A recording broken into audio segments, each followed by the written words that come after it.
Assalamu Walaikum. In this video, how to add bullet point in Photopea. Let's get started. Create a new layer and type any text. Example, I type text, type bullet points. Okay. Click the move tool, transform control and resize the text. Okay. Secondly, again create a new layer. Use shape tool, right click, use ellipse tool, use color black. Do not use stroke. Hold shift.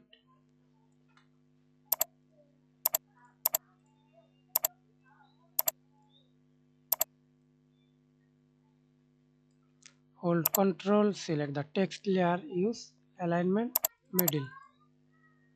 Okay, then press Ctrl Z and again press Ctrl Z for duplicate layer and type another text.